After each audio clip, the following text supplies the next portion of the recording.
با وجود نامساعده هوای فصل زمستان امسال باغپروانان شهر حصار تدبیرهای سریوقتی را اندیشیدند و زمین‌ها یخاب میمانند. باید گفت که برای باصفت به انجام رساندن یخابمانی در تمام خواجگی‌های خرد و میانه ستاد مخصوص تشکیل کرده شده است.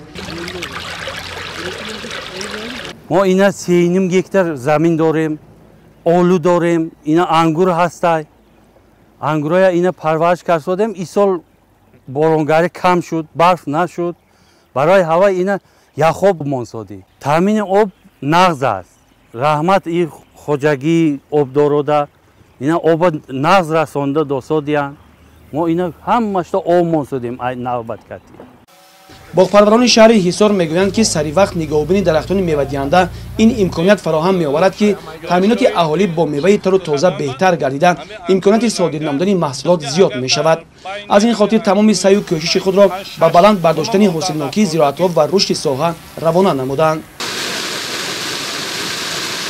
خود یخابمانی با پیش ماندیم برای سببش در آن که این سال گرم آمده ممکن که خشکی آمده ممکن برای همین هر یک دهقان باید که حرکت کند که در همین فصل زمستان حاضر یخابمانی پیش براه ماند و یخاب مانده گیرند.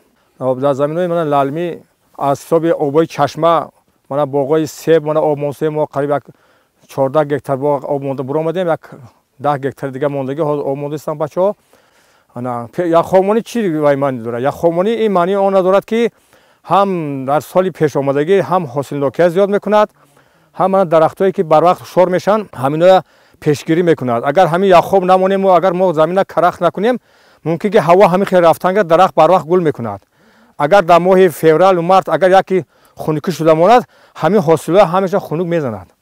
برای همین اگر ما یخاب مونیم همین کمتر قفاتر میزند ممکن که همین حالات برآمدن ممکن است.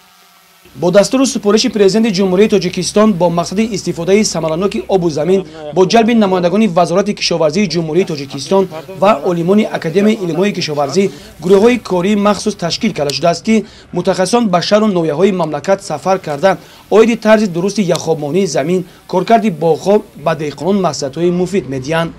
از این رو دهقانان خواجگاهی باغپروری شهر حصار باغ‌های میوه دهنده را برای موسم امسال آماده می‌نمایند. زیرا در حالت نگاهبینی درست درختان باغداری هم ساحه سیدالامت به حساب می رود. سرچشمه آب تامین کنی زمین های شهر حصار از دریای خنک‌ها، از دریای کوفرنیان و از کانال کلان حصار که توسط دریای ورزاب آبیاری کرده می شود با آن تامین می شود. یخابمانی از مهمترین کارهای اگروتکنیکی به حساب رفته آن اساسی کم کردن حشرات ضرررسان و نگاه داشتن نمی در خاک به حساب می رود. از جانب اداره ما در این مورد تمام ذخایر و کانال ها توزیع کرده شده است. انشاءات های گیدروتکنیکی آماده کار هستند. از 10 عدد پایگاه آبکشی 8 عدد در تعمیر کپیتالی دیده آماده کار هست که به دهقانان در مورد ضروری پایگاه ها را نیز به کار فرماییم. ما کوشش میکنیم که در کدام موسمی نباشد و خواجگی را با آب پولیزی پر را تامین نماییم.